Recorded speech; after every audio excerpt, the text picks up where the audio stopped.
Hey yo, we are live and back at it. It's the Honolulu Blues boys.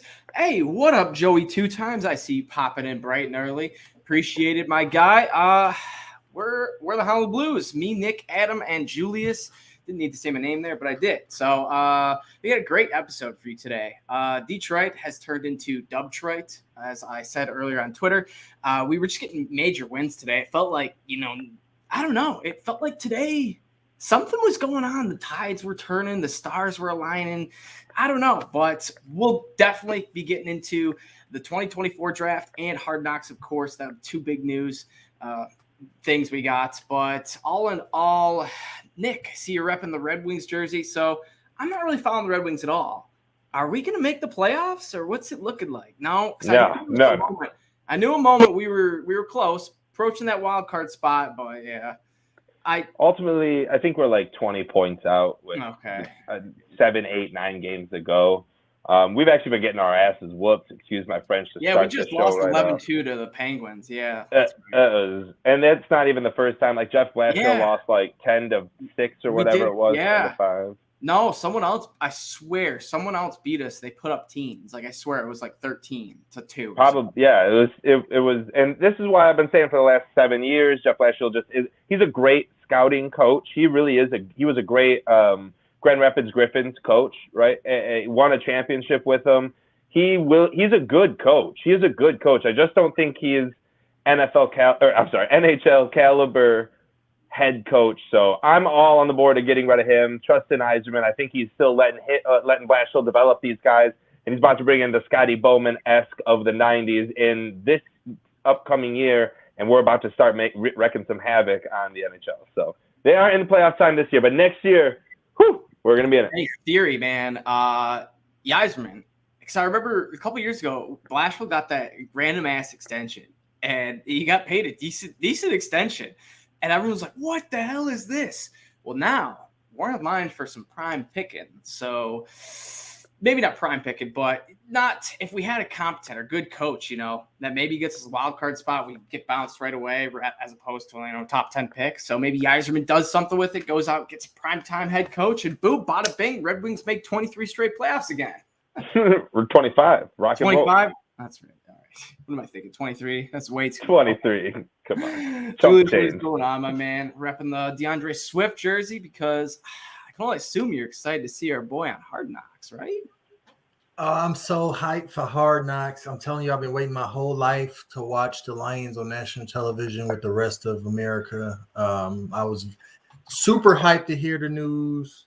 Usually we get blazed for this, but the stars have aligned. I hope that's a good sign for the Lions. You know what I'm saying? The start of something great, and the rest of the country and the rest of the world can see it for themselves as well. Yeah.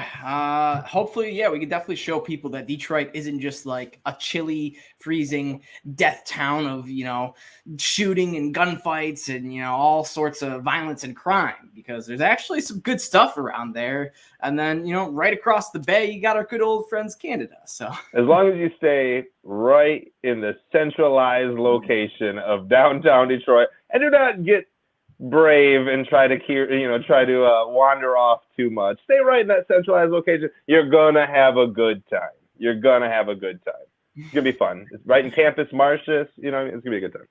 100%. But real quick, before I get into football, gotta bring it up. The Oscars, man. Will Smith and Chris Rock. Real quick, just gotta get your guys' takes on this. And if was it staged? Was it not? Like, Julius, You were watching this with your wife. You guys got up, came back. What was your first thoughts of like, wait, what just happened? It was crazy. Like, you just don't expect. I haven't even watched the Oscars most of my adult life. I don't even care about it. Like, I don't catch most movies. I don't really whatever. But Will Smith, he's such an icon to me too. Like, as an actor, I've been watching this guy my whole life, from The Fresh Prince to all his movies. The drama with Jada, and like to see the raw emotion on the stage come from him. It was kind of a lesson in humanity and humility. The way Chris Rock, I salute Chris Rock for the way he kept calm during the whole situation. I would have lost my mind. It would have been a fight on live television. My family would have been ashamed that I beat Will Smith down on the stage at the Oscars. But I guess, hey, I'm from the D. That's how we roll. You know, I can't just get slapped in front of the whole world. I don't care how hurt the man is about a joke, but at the same time, sometimes the rush of anger gets the most of us. And when it comes to him and his family, that's his emotion. So it was crazy to watch. It wasn't staged. It was not staged. We was talking before the show. I mean, the way he said what he said, keep my wife's name out of your effing mouth. He said it twice and he meant it. That was not, I'm going to walk on stage and slap you and I'm going to walk back and I'm going to say this. The look on his face was serious. And the gasp, it took the oxygen straight out the whole room. You could see it in the crowd. Everybody was stunned. The whole show was over. That ended the show. It was crazy to watch. Yeah. See, I'm chuckling over here because I got a meme sent to me of a SpongeBob thing, and it's the one thing where the guy goes, "Hey, this guy stinks," and it's SpongeBob's up on stage performing, and it's dubbed perfectly to like the whole Chris Rock say the joke that like it was a G.I. Jane thing back and forth, and oh my god, the memes that have come out of this have been pretty funny. But Nick, G.I. Jane joke, you know what I mean? Like it was a G.I. It's like the worst joke too. Like that was just a bad joke in general. Like what was Chris? Man, I tell you what, I can't believe so I love the Oscars, right? I love the Oscars. I love movies and I love the Oscars. And Ricky Gervais did it for 5 years in a row and said, in his 5th year, he was ruthless, like calling out best friends of like Epstein, like just up on, and he was just like, 5th year, I don't care, drink a beer. Chris Rock said one joke and Will Smith just said no, went up and slapped him, bro. Live TV. That's what Will Smith and Chris Rock, like, these are some like idols for like kids that grew up in the 90s. Like these are like main figures of your life, and you just saw real life happen. You know what I mean? Like, I don't know. The big thing was like, you can't really do that, honestly. Like Dave Chappelle, I think there's a lot of people that probably would have wanted to go slap Dave Chappelle over the last like 3 or 4 years, but like, it's really, this honestly might like start a floodgate. You might see this a little bit more here and there, hear about it in the newspaper and on the internet. You see someone jump up on, I don't know. I didn't really like it, but ultimately, like, it was the craziest thing ever, and I'm so happy I got to witness it. I was watching it live, like, I just was like, my jaw dropped, like, I didn't even know what to think. It was so spectacular. The most spectacular TV I've seen in a long time. Oscars meets WWE. That's what we need. That's what we need. Like, moving forward, that's what we need. Hey, man, hopefully Lions can get on a guy as aggressive as Will Smith was at that moment. And a guy we might be getting now is a name that's slowly, and Nick, I know you're getting a little excited about this, he's slowly getting up there, now has the best odds for number 2, and now is the only other player basically in the running for number 1, and that's Trayvon Walker. His odds have jumped up to plus 350 for the second overall pick, and I believe it's like his odds are plus 450 or plus 550 for the first overall pick, and then Aiden is like plus 200 or something. So it's not crazy close, but it's decently close. So Nick, you called this, man. You got the tweet still? I'm trying, man. I was trying so hard as you were saying that, man. I was trying. Let Julius run it. Let Julius talk about Trayvon Walker a little bit. I know he's done. He's all muted over there. Trayvon Walker. He's kind of a late bloomer in this whole draft conversation for me, but nonetheless, I can understand why he's being considered along with Aiden Hutchinson and Kayvon Thibodeau, I've seen the last 20 mocks I've read, he's went outside the top 5 in like 18 of them. So I don't even know if Kayvon Thibodeau is in this conversation anymore. But back to Trayvon Walker. Trayvon Walker, I do not want to select that number 2. I'd rather select him at number 5 or number 4 or number 7. I'd rather select Aiden. If that's the case, But that's the thing. If Aiden goes 1 and we don't get a trade back, which is just we're not going to trade back. Like there is no you take one. Trayvon Walker, then you take him. If he's good enough over Thibodeau. That's been your boy all offseason. Yeah, but I have some concerns about Thibodeau, so I'm gonna make those concerns live right now. His effort concerns. I don't like that. I can name a few players I can remember with effort concerns, like Ed Oliver, current Buffalo Bill. Now that he's who he is, I understand a little bit, and it's not even the effort concerns. It's like he's a good player. He's not as good as he could be. Javion Clowney, another guy that was having the same concerns coming out of South Carolina. I can understand why he had those concerns. And so I'd rather not get that at 2. Right? I'd rather not risk that at 2 with Kayvon. It might be wrong. Who knows? But it's a risk nonetheless. But Trayvon Walker doesn't seem to present none of those risks. And his athletic profile is just as impressive, if not more so, than Aiden Hutchinson. If we're talking pro day and combine performance. Pretty good. It's elite. Yeah, and we're talking like Von Miller comps and stuff like that. So, I'll take Trayvon at number 2. If we can't trade back, I'll take him. Well, you know what's funny? Trayvon Walker is this, he's a good defensive end, but he's kind of like a different style type defensive end than, the Aiden Hutchinson, even Kayvon Thibodeau. And he honestly gives me Aaron Donald vibes.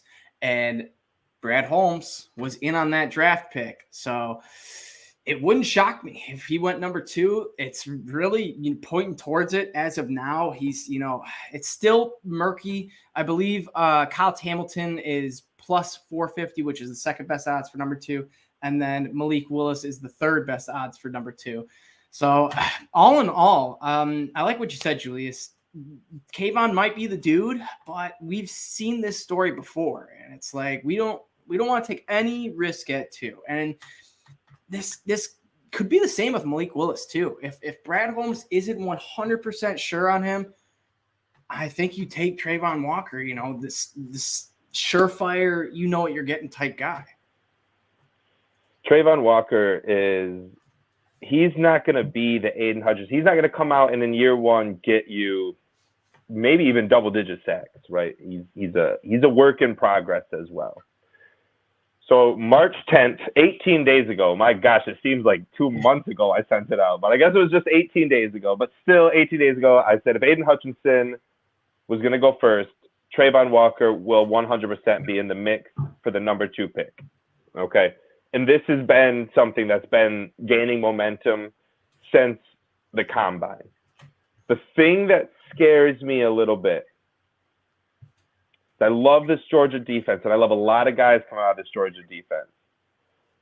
But a lot of times when you are surrounded by extreme talent, when you are put almost on an island with maybe lesser talent against better talented players on the opposing side, you don't perform as well as you did when you had guys trying to double team Jordan Davis, when you had guys trying to double team Jordan Davis and Devontae Wyatt, when you had Quay Walker coming in from the outside, Channing Tindall coming in, you had Lewis Kine in the secondary with Darion Kendrick. Like, this Georgia defense was stacked, right? I like Trayvon Walker a lot. He is going to be a better second-year player than a first-year player. And that fits what the Lions are trying to do, supposedly. Not really what I think the Lions are doing, but supposedly we're not in it for this year. We're in it for the 2023 season. Well, okay. Well, that Trayvon Walker fits that. However, Kayvon Thibodeau, though he lacks effort in every single way, and there's actually a play I recommend everyone go and try and find. Just try to look up, like, Kayvon Thibodeau stopped running at the end of a play, really. But it's just a run play. Kayvon Thibodeau gets blocked right up front, pushed right outside. You know, the running back hits the gap on the outside, on the other side. So it really does nothing to do with Kayvon Thibodeau right in the beginning, right?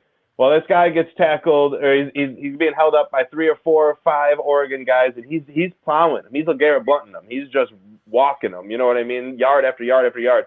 And there comes Kayvon Thibodeau walking right up, watching these 5 guys get walked 4, 5, 6 yards, as he just stands there and watches and finally sees them go down. That's that effort. It's not that Kayvon Thibodeau's not going to go out there every time that he's on the field and go after the quarterback every single time. He will. He's going to go try to get his money. I can guarantee that. What he's going to lack is that effort on the latter half of the play, chasing after a screening receiver, chasing after a running back in the flat. Those are the kind of things that scare me. However, I say all that because there is one person that can bring the most out of him, in my opinion. It's Dan Campbell.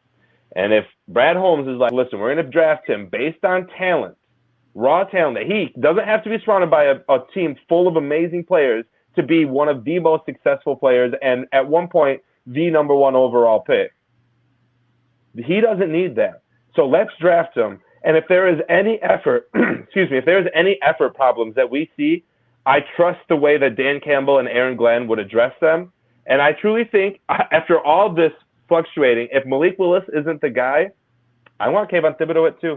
I think he's the best, purest, talented athlete on the board if Aiden Hutchinson goes 1 outside of Malik Willis, and I get to not want to draft. There's like 5 guys you'd be happy with at number 2, Nick. 100%. Even Sauce Gardner. If we went and got Sauce Gardner, I wouldn't be too mad about that. I'm not going to lie to anyone. Oh, man.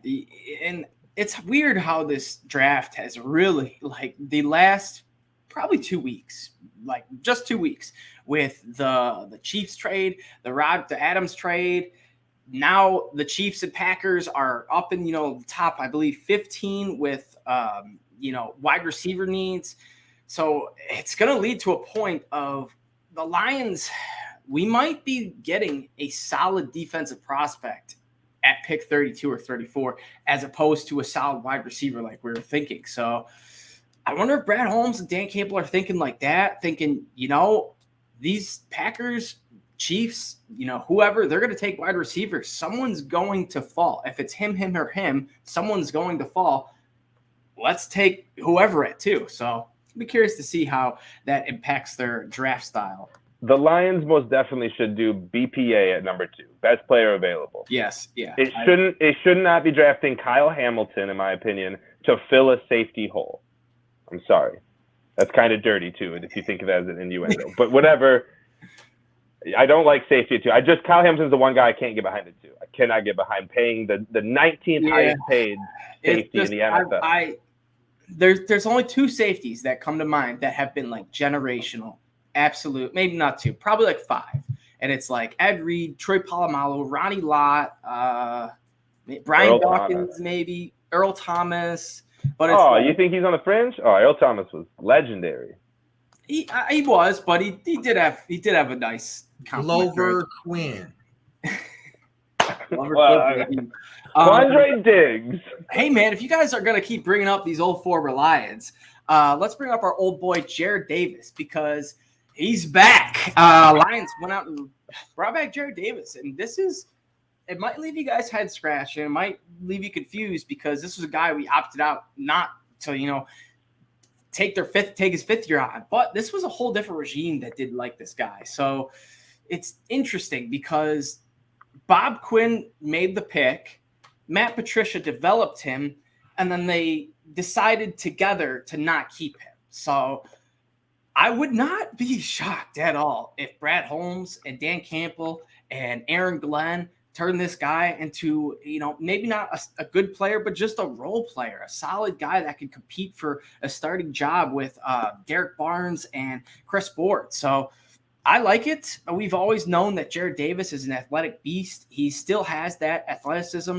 It's just if he could be, taught, the right thing. Nick, I see you kind of give me a little squint. I don't know what Jared Davis you was talking about, dude. I think we're thinking of 2 different Jared Davises. We've seen some plays, and he's kind of hit or miss. We've seen the old classic where he walks in on like the 3rd down blitz or whatever. But all in all, I trust him. I trust Campbell and Holmes. Julius, any thoughts on bringing Davis back? This is my only thought on Jared Davis returning to the Detroit Lions. They better hope that in training camp or in the preseason, they can tweak Jared Davis into a situational, like attack dog pass rusher. maybe put on a few pounds, maybe see, because we're supposed to be running a lot of 4-man fronts. We're not going to have him in coverage.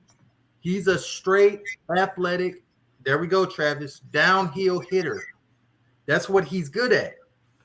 We saw him in Detroit. How many times on the quarterback spy or the contain, he actually had success because of athleticism. You just can't let him think about things. He has to have a direction, and you got to tell him which direction to go, and he goes. If they plan on doing that with him, then we might have something. You know, this won't be the Bob Quinn, Matt Patricia, Gerard Davis that we hoped we'd never see in a Lions uniform again. Yeah. The new and approved Dan Campbell, bite kneecaps Jared Davis, that we all hoped we would get anyways when we drafted him in the first round out of Florida way back in the beginning of the Patricia days. It'll be interesting. Nick, was this a splash at all that, you liked or didn't like? No. I don't know how how we don't bring back Cameron Reeves-Maben or Jalen Reeves-Maben and go get Jared Davis. Jared Davis last year. Is his contract out? Do you know? Do you know Jalen Reeves-Maben? No, Jared Davis. I don't know. Probably. If he got more than 800,000, then if it's extremely cheap, then makes a lot of sense. But if it's similar to 2 years, 7.5, which is what Jalen Reeves-Maben got, then yeah. Jared Davis last year had 25 tackles and 1 quarterback pressure. No sacks, no picks, no pass deflections, no fumble force, no fumble recoveries. I mean, what do we like? I mean, no. Jared Davis is a very bad linebacker. Robert Saleh saw that and said, no. Yeah, that's also what I You had 1 year to prove yourself, and you proved nothing. Yeah. This is like, if you ever seen I Love You, Man, Jason Segel and them go golfing with their wives, and he gets hit in the shin. He says, this is my nightmare, and this is my nightmare. Signing Jared Davis back is. Oh, come on. This is like when you get Madden. This is like when you get Madden and you trade your whole team away, right? And you get like the 55s and the 60s out of all the free agents, and that's like who you sign to your team, so you can get like the worst draft picks, but yet you end up doing really good because you're playing Madden and you can just win with anyone. That's what this is like. This is what this is bringing to me. Jared Davis, if he is in there more than 5 or 6 snaps a game, I'm super sad. Like if he's playing over Derek Barnes, I'm super sad. That's just like that's a big bummer. That's a blow. Jared Davis is not good, and any expectations that we have for him that he's going to come back and be that 100 tackle guy like he was is ludicrous in my opinion. It's terrible. But he will give you a hard motor like Dan Campbell wants. So just like Trinity Benson, we'll see if it works for us. Yeah, I like it. Little dart throw. To wrap up the news, we had this was interesting. Sheila Ford Hamp dropped the Ford from her name, so now she is just called Sheila Hamp. Why? Nobody knows. She did not say a reason why. We just had, I believe, one of the Lions beat reporters comment on it, saying he noticed that on the Lions page that it was changed to Sheila Hamp and the Ford was dropped. So, Nick, let me ask you first: what does this mean?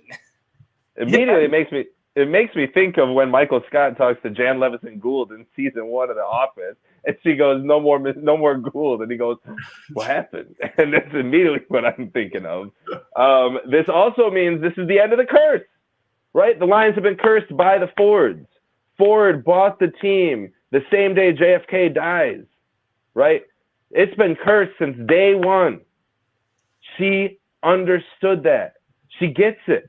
She said, get that, like, it's like, okay, so remember when, back in the day, Adam, you probably don't even remember, the Tampa Bay Rays used to be called the Tampa Bay Devil Rays, right? They got rid of the word devil, and that year made it to the ALCS, and I believe won the World Series like 2 years later, or made the World Series like 2 years later. And that is not a lie. They cut the word devil out of their name, and all of a sudden we're just one of the best teams. And they still didn't have any money. They were a low market team. They're like Billy Bean in it over there. That's what the Lions are about. I'm telling, go put $100 down on the Lions win the Super Bowl this year. The curse is broken. That was the curse all along. We've all known it. We just couldn't really do anything about it. Sheila could, and she did it. Let's go, Sheila Hamp. Woo! I mean, why other do you drop for? Like, what?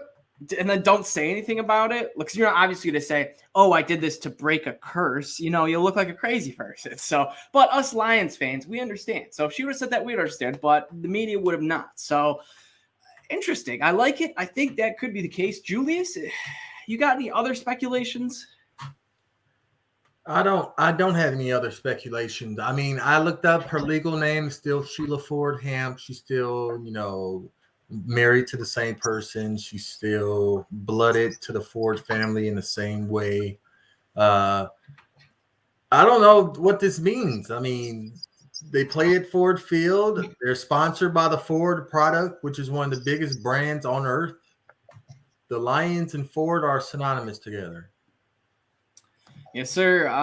And finally, to wrap up news, we had Jeff Okudah posting lots and lots of videos this week of him just looking good. He's doing full-out sprints, doing shuffles, doing, lateral movements, leg work. So this leads me to believe that I'm not going to say we could fully, clean the slate of his Achilles tear, but I'm really starting to forget about it with, how good Amani Ori played, with Jerry Jacobs stepping up out of nowhere, AJ Parker being, a decent role player, and just the fact that Jeff Okudah will not have to come in and be the number one dude. He can come in and cover the third best wide receiver for the first 5 games and see how it feels. And if he's locking him down, bump him up. And if things just keep going good, then, keep pumping him up until he's our lockdown corner that we thought he was. So good to see this, but it is interesting because we also have, I think it's Romeo or Julia Okora. That's who tore their Achilles. One of the Okora brothers. Romeo. Okay. But any comments on that, Nick? Yeah. Oh man, I'm gonna make a hype video for Okudah tonight. It's just gonna be to Queen's Flesh.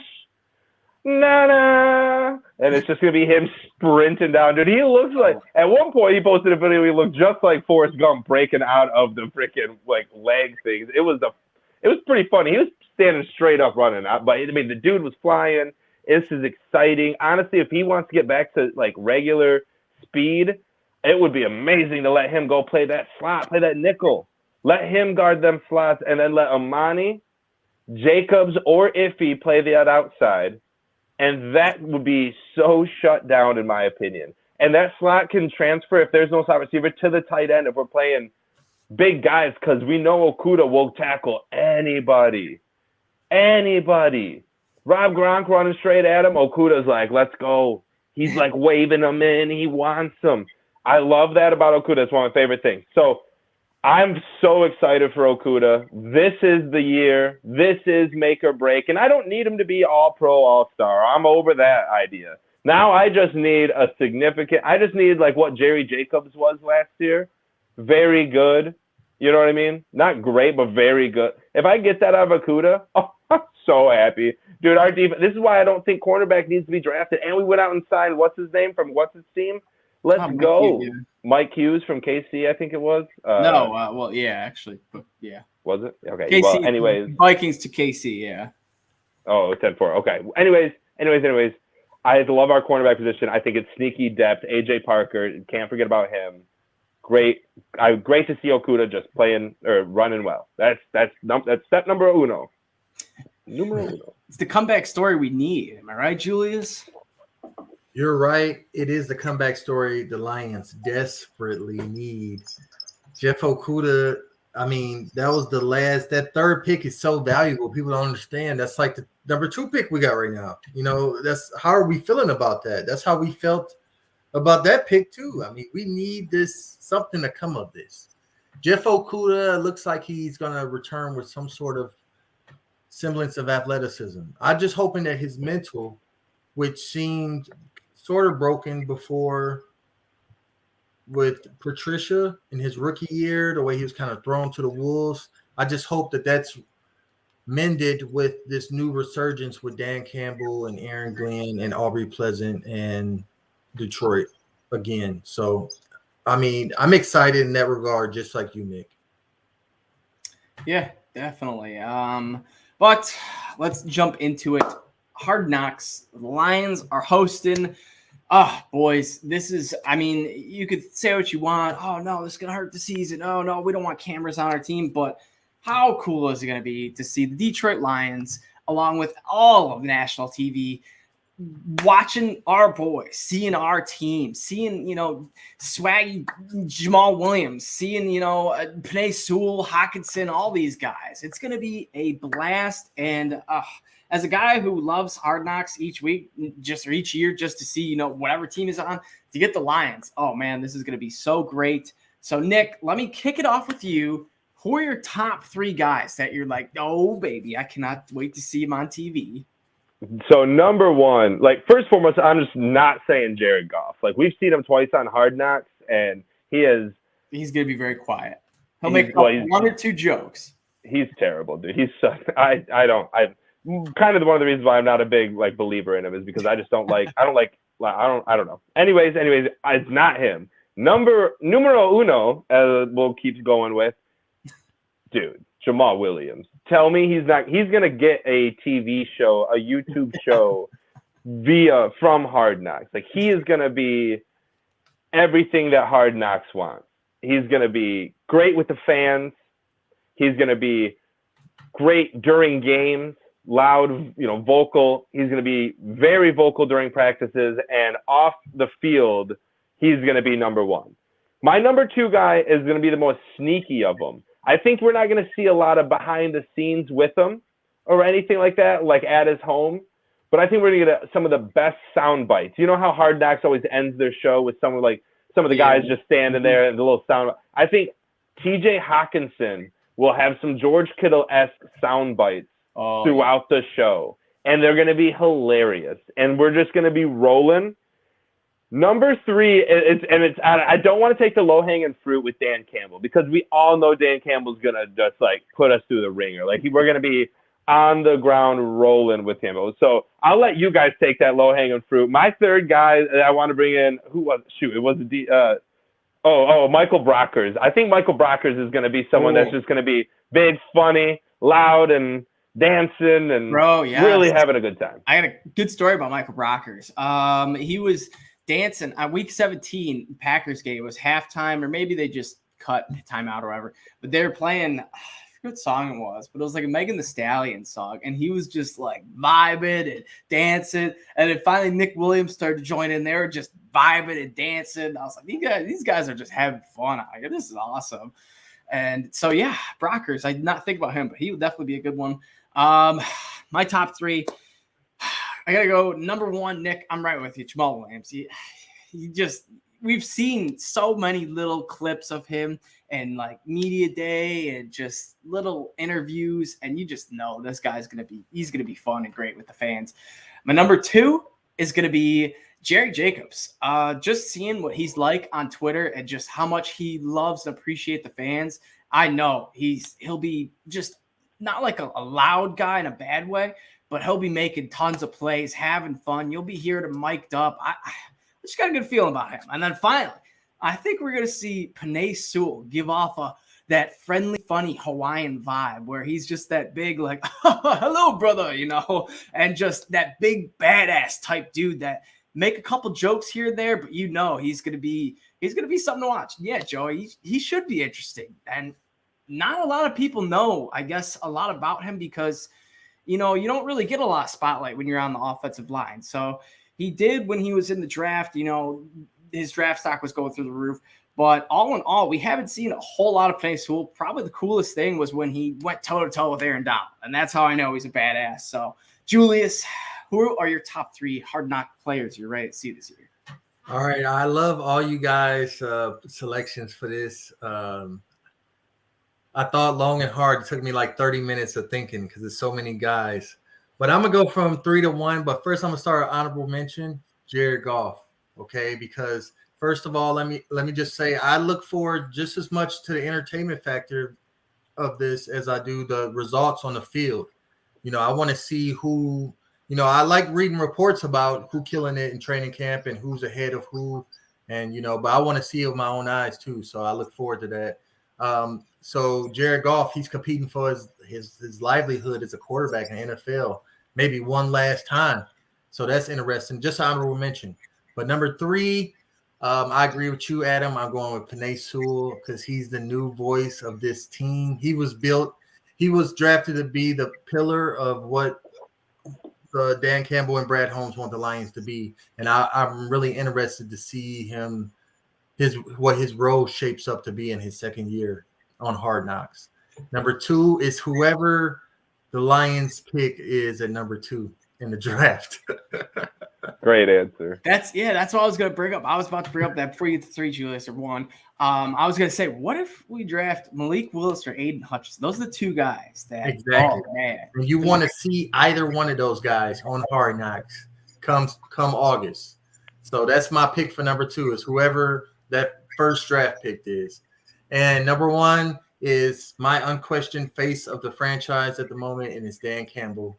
I'm ready to see him in action in his natural environment in the late summer in Allen Park in training camp, and it's gonna be lit. It's gonna be lit. And Dan Campbell, it's gonna be lit. That's who I'm ready to see. Dan. And then there's guys like Frank Ragnow, Decker. Oh, yeah.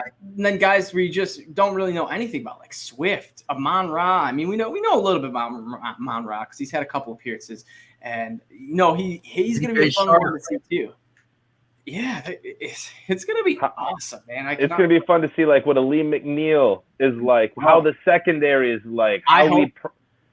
Go ahead. Sorry, Joe. I hope so bad Aleem McNeil rips off a bar because he's actually a good singer, and believe it or not, he's called Dream on Spotify, Instagram, iTunes, or wherever you can listen to it. But yeah, he's got a good voice, and he's not just an auto-tune guy. He's got a decent voice for big defensive linemen. So that would be awesome just to hear him sing and vibe it or something like that. But man, we are going to get a lot of just unexpected inside stuff on our boys. I literally can't wait. Go ahead, Julius.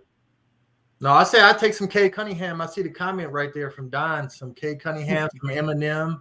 I take some Detroit Legends. Sweet, yeah, dude. Definitely. And the best thing about Hard Knocks is like what Julius alluded to, which isn't just learning so much more about these players that we talk about all the time and really only know from on the field and a few interviews and segments that we can see.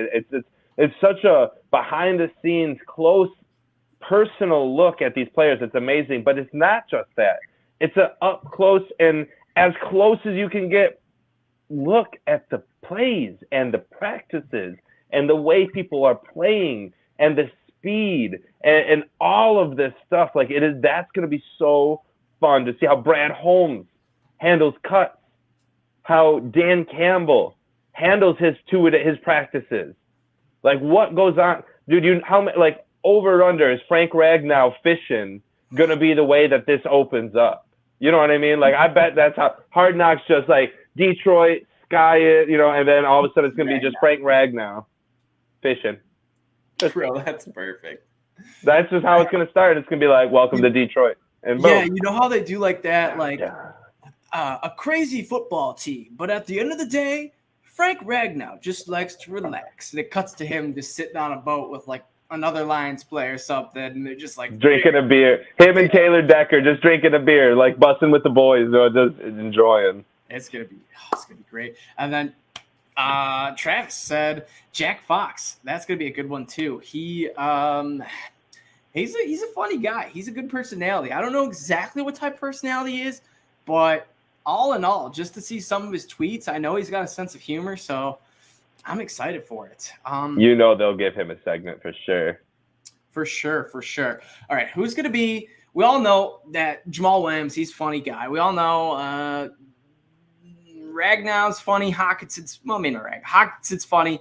But we know the funny guys. So who's a surprise, sleeper type funny guy that we're going to see out of this? And mine – I said it earlier. I think Penei Sewell. I think we're going to see him crack a couple jokes, be that quiet, funny, big guy. And I wouldn't be surprised if it was just someone completely different too. So, Julius, who's the surprise funny guy? My surprise funny guy is going to be, which is hard because I feel like this team don't got many funny guys other than Jamal Williams. So the surprise funny guy, I would have to use my imagination. They would be goofy. I'm going to go deep into the roster and go with David Blau, backup quarterback, third string quarterback, who just signed another contract to be just that for the Detroit Lions. And I heard he's quite the jokester and it's pretty clever. So I'm going David Blau. David Blau, I like it. The sleep. He has a deep sleeper. Nick? I got two guys. I got Cliff Raymond. I think could be a sneaky, funny dude, and I think I can never pronounce it. Big V, Halupatadati Vaitai. I can never pronounce his first name, but I'm sorry, we're the worst podcast. I can't even announce our guy's name, but Big V, as we'll call him. I think he is gonna. Him and Sewell, right? Just like. They're going to be so funny right next to each other, in my opinion. You're going to hear them talking, yelling, funny things all the time. So I'm excited to see those. The whole thing, everyone's going to be sneaky funny because I'm not going to be able to stop smiling the whole show. What are the odds? Just because I know our Detroit fan base. I know the Lions we got some good fans out there. So that being said, do you guys think we set a record for biggest numbers for Hard Knocks? Probably, right? We just set the record for the Super Bowl. We weren't even in it. It's possible. It depends on our draft. It depends on stuff. But the Lions fan, I don't think the rest of America realize how deep we are. And that's just showing in the ratings and the numbers. That's going to be really down to who really has HBO Max, though. You know what I mean? Like, who's paying for HBO Max these days? It might not be everyone. Dan Campbell himself is gonna get a lot of people. Because people know him he's the kneecap biter. He's the double-fisted 32-ounce black coffee, 15 shots.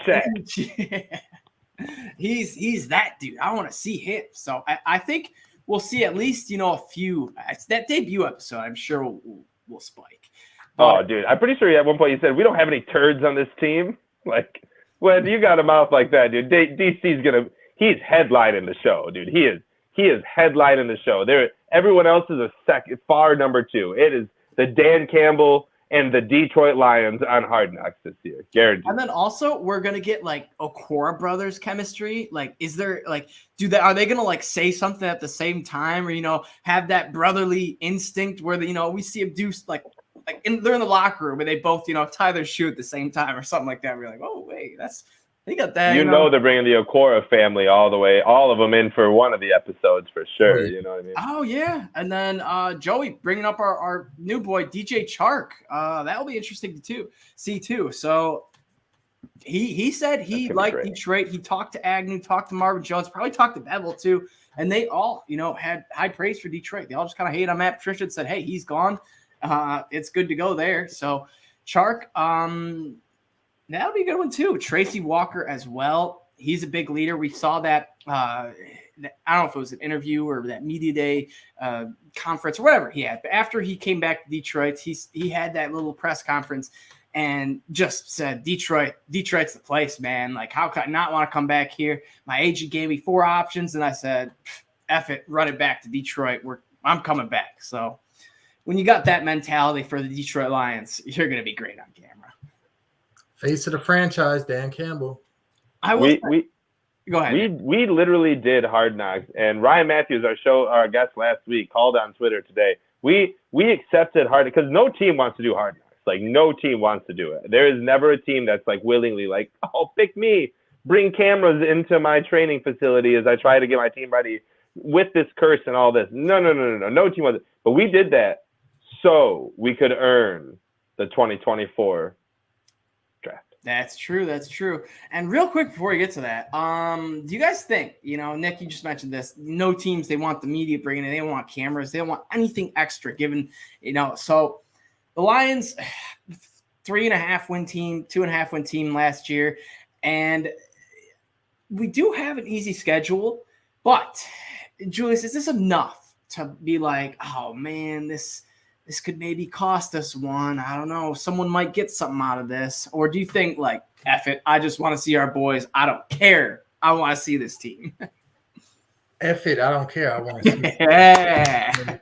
I have confidence. I think this is a thing. I'm giving a little bit of a boost of confidence, benefit of the doubt to Dan Campbell and the coaching staff, and making sure that being on this show does not result in any kind of inner turmoil or breakage of unity of the roster. This should just be a fun thing. They should use. If I'm Dan Campbell, I'm making sure that the guys are using this as motivation. Show the whole world what you want to bring to this team, and let's together as a team. Let's show the rest of the league and everybody, and our fans, everybody watching, what we're ready to bring to the league. And so, I don't think this should be an issue at all. And I want to see that. I'm glad I've been waiting for this, so I don't care. The Rams were on Hard Knocks 2 years ago, and they won the Super Bowl this year. We're up next. Oh, man, I got to call. Yes, sir, we are up next. Finally, we have the 2024 draft. Hold on. Did you guys hear it? Did it come through? Yeah. You heard a little sound? And with the 2024 overall pick, the Detroit Lions at number 32 select whoever. But yeah, baby, we are. Just run now. Run it back. Run it back. They got the 32nd pick and the first pick. Yes, sir. But man, what a day for Detroit. We get Hard Knocks and the 2024 draft. Jeez. All in the span of like 30 minutes. And of course, this was probably planned. Detroit was just drooling. The big wigs were drooling knowing they were about to release this news. So I'm happy that we got it. I knew that we were in place, and it did look like we were kind of the front runners. So it's sweet that we sealed the deal, and maybe the tides are shifting. So 2024 draft, saying it now, Honolulu Blue Boys, all three of us, we're going to be down there. We might have a tailgate. We might have a radio station. We might have something, but we will be there regardless. So we'll be repping the brand, talking to you guys. So if you see us, we'll definitely bring this up again 2024. But man, I'm so excited, Nick. Were you? I mean, I know you were kind of we were thinking about this, but were you actually you know what? Maybe we actually can get the draft. Where you're thinking, this is another little teaser for the Lions. We're not getting it. I didn't think we were going to get 2024. Chris Burke brings up a point. He says, we got the draft because we're not ever going to get another Super Bowl. Super Bowl is never coming back to Detroit. We had that one. That was fun.